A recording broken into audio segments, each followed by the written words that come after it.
নমস্কার, আমি অন্বেষা চলে এলাম মহাসপ্তমীর মিনি ব্লগ নিয়ে। সপ্তমীর দিন তো বরের অফিস ছিল। সন্ধ্যে 7টায় বর অফিস থেকে ফেরার পর একটু রেস্ট নিয়ে সেজে গুজে আমরা বেরিয়েছিলাম নৈহাটির লোকালেই কয়েকটা ঠাকুর দেখব বলে। আশেপাশে বেশ কয়েকটা ঠাকুর দেখলাম। তোমরা বলো, তোমাদের দুর্গাপুজো কেমন কাটছে? তোমরা আমার ভিডিও তো দেখছো, লাইকও করছো, কিন্তু কেউ কমেন্ট করছো না। প্লিজ একটু কমেন্ট করো, তাহলে আমারও ভালো লাগবে আর তোমাদের সাথেও আমার পরিচয় হবে। আর তোমরা কে কোথা থেকে আমার ভিডিও দেখছো অবশ্যই কমেন্টে জানিও।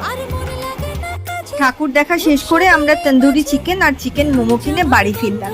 পুজোর 5টা দিন ঠিক করেছি নো ডায়েট, যা মন চাইবে তাই খাবো।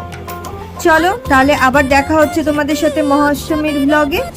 আর আমার ভিডিও ভালো লাগলে লাইক, কমেন্ট, শেয়ার এবং অবশ্যই সাবস্ক্রাইব করে দিও। Thank you.